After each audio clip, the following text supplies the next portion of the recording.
broaden the discussion further. What the president said, what are the implications? Well, so far since we had the easing of the restrictions, what actions that have been undertaken by way of the observance of the protocols, the measures that needed to be implemented at the various sectional areas of our country, that gives us some hope that, well, as we broaden these relaxed restrictions further, these could be the implication. We have Dr. Michael Owusu.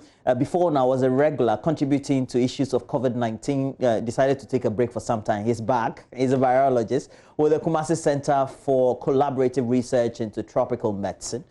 He's joining me. Good morning to you. Yeah, good morning. Yeah, great. And then Colonel Festus Abuaje, retired as a security analyst, also is joining us. Good morning to you, Colonel Abuaje. Well, he will join us soon. But on the clinical side, Dr. Owusu, it means, first, let's start with the schools. We've seen how the experiment has gone on so far. And so what could be the implications? Yeah, good morning. Just hold on.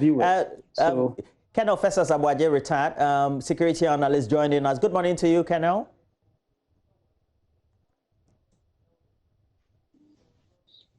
Yeah, good morning, Roland. Yeah, okay, great. So I just want to ask the clinical question, then we'll get to the issues of security as well. Dr. Owusu, you were saying? Yes, so good morning to your viewers, and good morning to Colonel as well.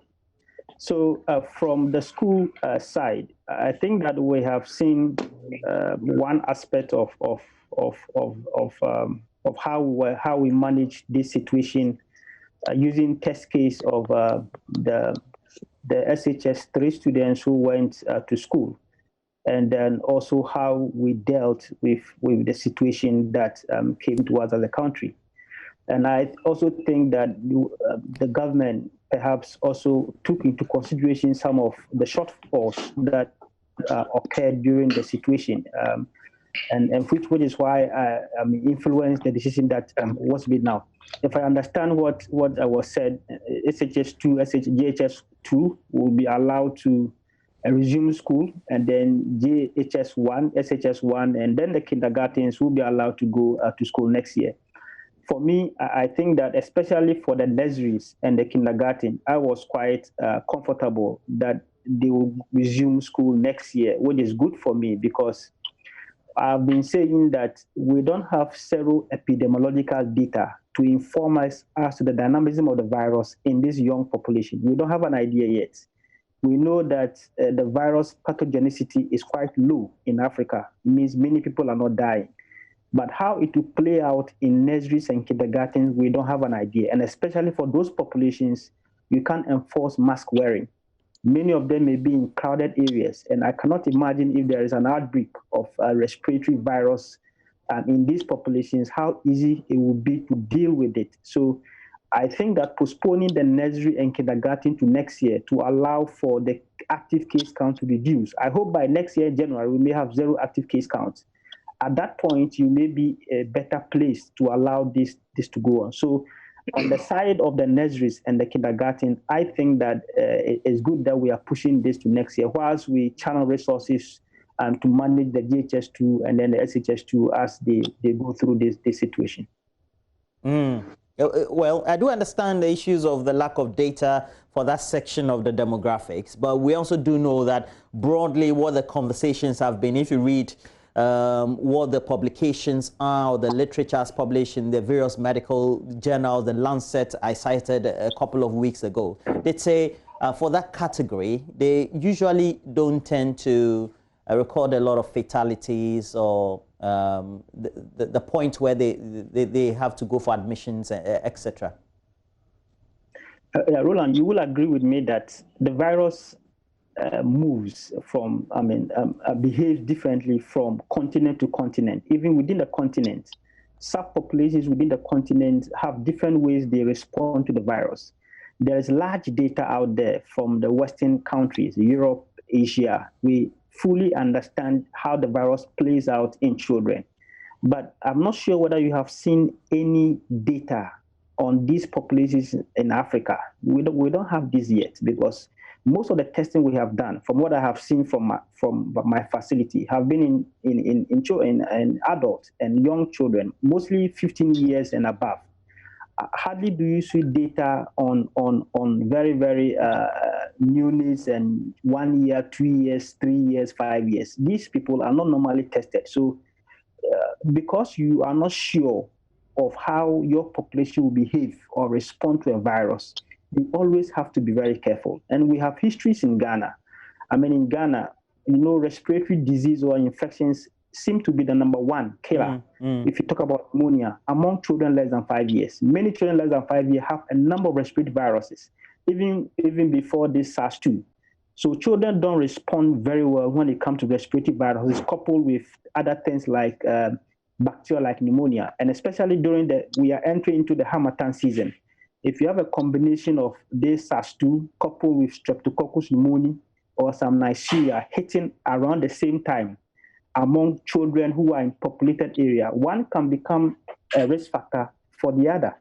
So I think that these are things that we have to watch out, which is why we cannot say that the data out there looks good because of what we have seen in Europe. But if you don't know what pertains in your African population, you have to be very careful, which is why I think that pushing especially the nursery and kindergarten a bit forward to allow for further reduction in the active case count, I think that is the most prudent way to go. But whilst we do this, we should be able to collect very good data on these children, understand the virus epidemiology in this population to inform us as to how we'll be able to manage the situation coming next year. Well, even though this question may not necessarily be on security, which I'll ask next after this, what's your own observation so far based on what the response of Dr. Michael Owusu is? Let me pose this to you, Dr. Colonel Festus Aboagye, retired. Well, I think, once again, the sense I get is that the time allowed for the decision to be made, which was yesterday, and for passengers to start streaming into the country, that is Kotoka International, which will be tomorrow, is a bit too short, probably for some people to try and meet all the requirements. Simple as it might seem, obtaining a PCR test result probably may not be that easy, depending on where a traveler finds himself or herself.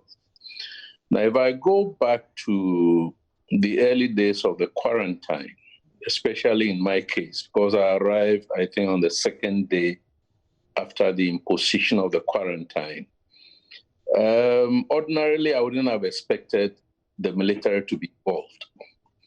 But once again, in our environment, it looks like the military has to be everywhere. So one of the roles that they can play is the logistics. When I arrived, they had transportation to load our baggage on, and then buses to transport us to different hotels. Because the regime now is a bit different. That invariably, many people would be going home. The few who would be testing positive will now need to be either quarantined at home, self-isolation, or quarantined at some other facility. I don't see a role for the military unless maybe the police don't have the numbers. Because the issue, as explained by the doctor, is one more of public safety. And public safety is ensuring that, as per yesterday's presidential address, you arrive, you change the mask that you were wearing on the flight. You are given a new mask. Yeah. The places have been marked. You stay in the queue. You sanitize. You test your temperature. You do whatever. These are all public health issues. In any civilized environment, I don't see any hula baloo about anybody not trying to comply. But be it as it may, as I've said, if the military is going to be involved, they should play a supporting role to airport security in the first instance, and to police who should be deployed. The idea of seeing our military all over the places, in all instances, to me is not the norm. And we need to find a way of moving away from it. And I'm saying this because yesterday the president said that it's only Kotoka that is going to be open. all our land borders, sea borders remain closed. And as you and I know, as of last week, I think there had been some reinforcements to the border, to ensure one, counter-terrorism, two, the COVID, measures to stop infiltration of persons into the country using unauthorized routes and so on. So that should be all right. The military involvement in support of immigration, customs, police, other security and intelligence agencies, that I think should be all right. There's a question about, knowing that we deployed a lot of immigration, border patrols, military, etc., across our borders because we deemed COVID-19 to be a security issue. How do we look at the nuances then, these relaxations, and how we relate it to the general security within the confines of the country? Again, to you, Dr. Colonel Aboagye. Security has many elements, many elements. And military defense security is one. It comes into play in the best instance or in the worst instance, when there is aggression. Now, when we say COVID is a security issue, we mean it's a human security issue. It affects the health of individuals. So the main focus is on the public health aspect. If you need soldiers, as indeed I think we need them to beef up the frontline immigration officers whose duty it is to monitor immigration into the country. We don't need the soldiers to use guns to go and fight the virus. But in this instance, if immigration is going to find it difficult to control entry into the country because other persons are using unapproved routes or they want to use some degree of force, then the military comes into the equation. And I think we need to understand this, that the fact that it is a security issue for the country does not mean that we need weapons, arms and ammunition to fight that threat. So it's more about the numbers. It's more about making sure that all the loopholes and all the holes along our borders are plugged.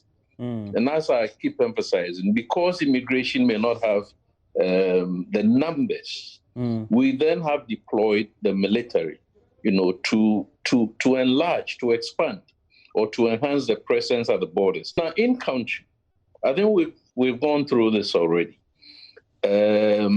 Yesterday, I thought that I wasn't hearing the president well. Because when we talk about dealing with persons who violate the restrictions, you and I know that there have been many instances in recent times, especially by political actors, who have thrown caution to the wind. So what exactly do we mean that we're going to enforce the regulations? And indeed, does the enforcement require soldiers? So yes, there is a security dimension. We must get all citizens to comply, wearing the mask in public, businesses having the sanitizing and hand washing equipment, spacing or distancing, and so on and so forth. I don't think we should be using the military to enforce this.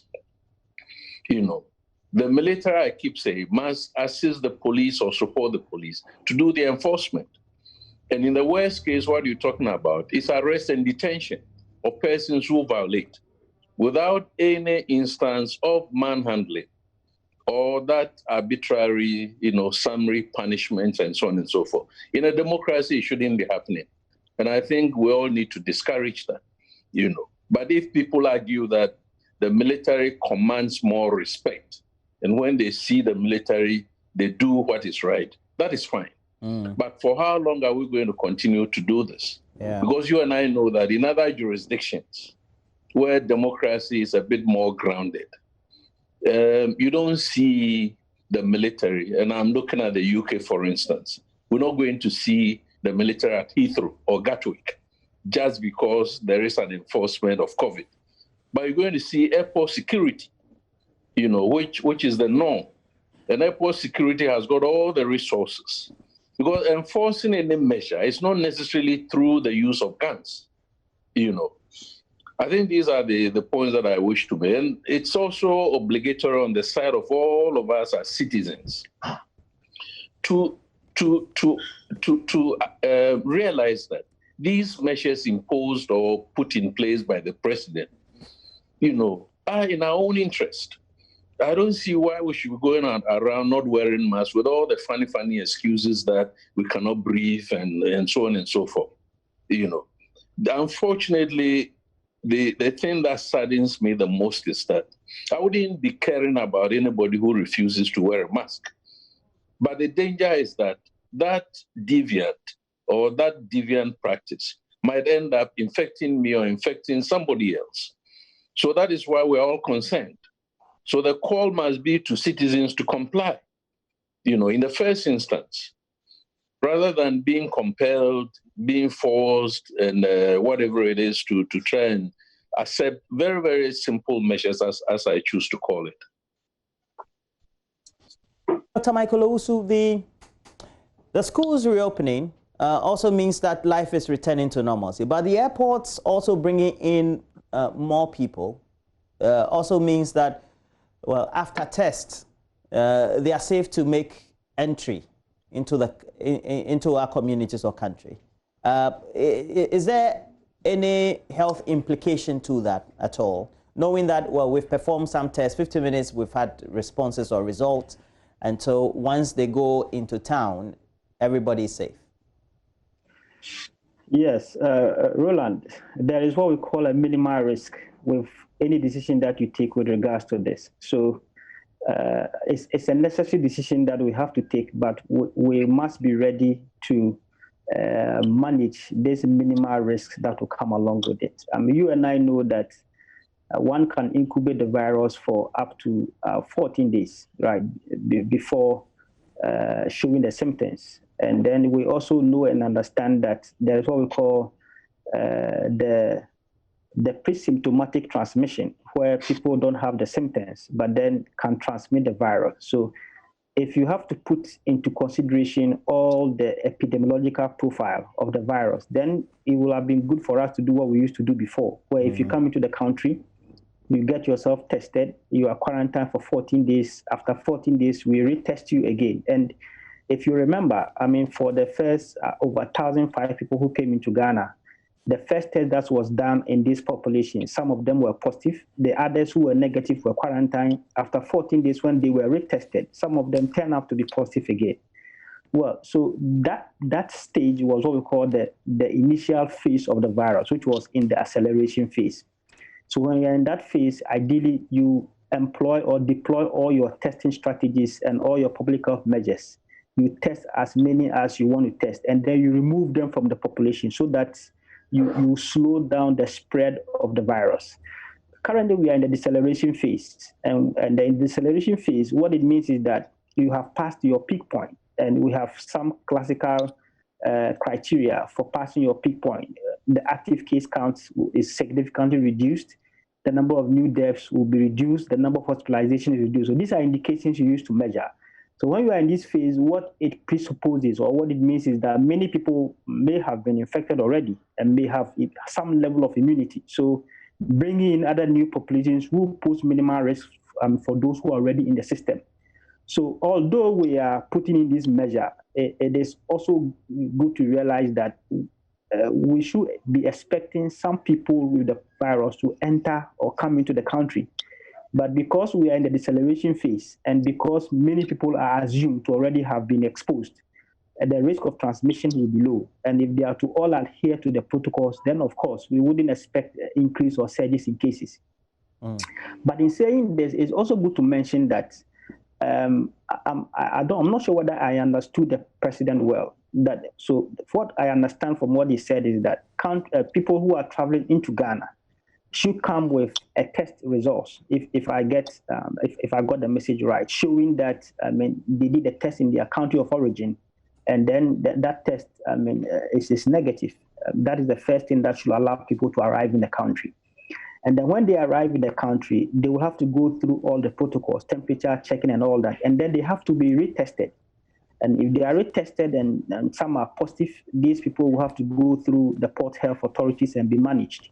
and then decision can be taken on them. But for those who are negative, they will be allowed to enter through the country, which is good. This is a double layer of protection. One, from your country of origin, you test negative. Two is that you arrive in the country, you also test negative. It's a double layer, which is good. But then my concern, especially as a virologist, is always trying to look at the logistic constraints and our ability to manage this as we go through these phases, having in mind that we have been through situations where, as a country, we have changed our testing strategy and protocols in response to shortages in reagents, especially if you remember when we were in the acceleration phase, we had to change the strategy from testing asymptomatics to now focusing on symptomatics to allow us to be able to manage those who are sick and to prioritize them with regards to management, which for me is key. So if you have to deploy testing at the airports, and I'm not sure about the number, but Roland, you can help me. If I'm sure a day you may have about 4,000 to about 9,000 people, if I'm to get it right, arriving in Ghana.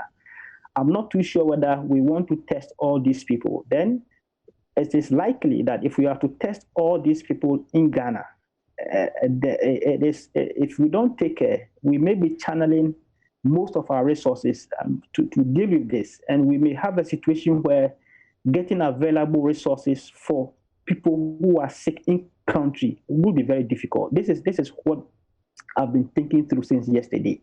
And if you have followed through the International Air Travel Association, they have issued some criteria and some guidelines. One of the things they recommended is that it should be enough for if you can trust the source of tests for the people arriving in your country, and we think that the test is quite original, then you may not want to go through a second level of testing, because statistical modeling has shown that if somebody is positive for the virus, you only will expect some 10 to 20% of people to show positive within the first 48 hours if you test them. It means for many people, if you are to go through a second level of testing and they really have the virus, many of them will come out as negative. So even if you have to do this, maybe we have to do some form of a pre-trial, test the many people who will come. If many of them are negative, then I think it will be better for us to manage our resources, because we don't manufacture these reagents in Ghana. Ghana does not manufacture PCR kits. We import all these kits from Europe and from Asia and many other countries. So we should be careful not to channel our resources to testing all people who arrive in the country to the point where we will not have kits available to deal with people who are sick in country. This is where my worry is. I'm not sure whether I got the statement right, but if this is how it is, then I think that we have to perhaps look at it well. I was hoping that we have some caveats, for instance, that countries that have high positivity rates than Ghana, for those countries, we have to possibly channel testing, resources to testing these people. But for those who have similar positivity rate like Ghana or perhaps lower than Ghana, and also have a test result from their country showing that they are negative, then I think for those people, we can allow them to go through the system in order not to create so much frustration at the airport and not also to deplete our mega resources when it comes to these PCR reagents. Colonel Abuaje, if you take a look at what the statistics is, and Dr. Usu is right, we have averaging at least the figures from the airport company for Terminal 3 over the last year, 2019, 8,000 to 9,000 daily, they said. Perhaps that's the reason why the military will need to beef up security. If in such instances, what usually are the modules or the protocols that are observed, knowing that already we have airport security or immigration that are in place?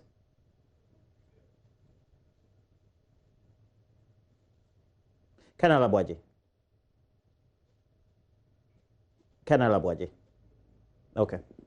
So can you hear me? Yes, I can. Did you hear my question? Yes, I did. What I'm saying is my sense is that from Tuesday onwards, which is tomorrow, at these very early stages, it's not likely that we're going to have peak numbers. This is going to restart or reboot itself a bit more slowly before people gain confidence in the system.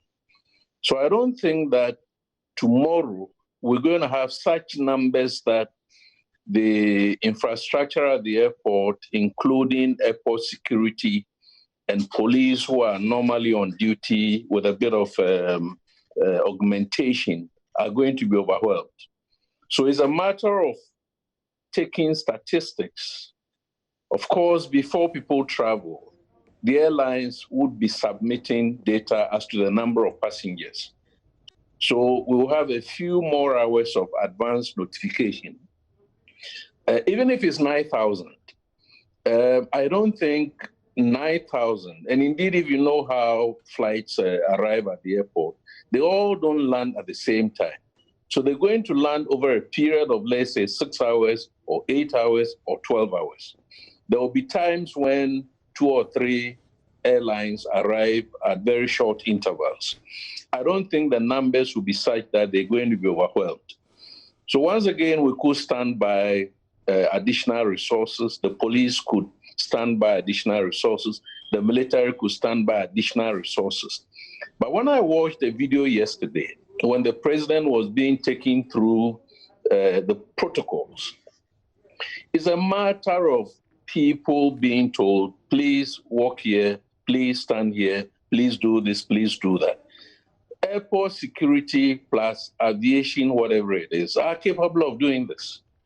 And if you have arrived at any terminal anywhere in this country, it's not a place to go and flex muscles when you know you should be in the queue and you don't want to be in the queue, when, thanks to some NGOs, they've now provided markings on the floor and somebody is just observing, say, please keep your intervals.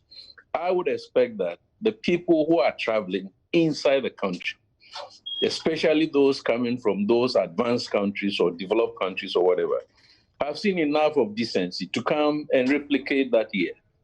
I wouldn't think that tomorrow we're going to see such chaos that we need now to have soldiers and police all over the places. But nevertheless, we need to be cautious, and therefore we should have some police, some military on standby in the vicinity of the airport or close by, in order that if need be, they could beef up the numbers. And I want to emphasize that the role that they will be playing will be using their presence to add to the numbers, not using guns. It's not going to be necessary for anybody to use a gun in the vicinity of the airport when people are being transported to certain isolation centers and so on and so forth. All that they will be doing probably will be providing escorts, to ensure that the people comply and get to the isolation centers and remain at the isolation centers. Indeed, at the isolation centers, per my experience during the quarantine, you're also going to have security. And the security that I saw was largely police, 2 police officers with 1 military, for instance. But the logistics, as I mentioned earlier, were all provided by the military.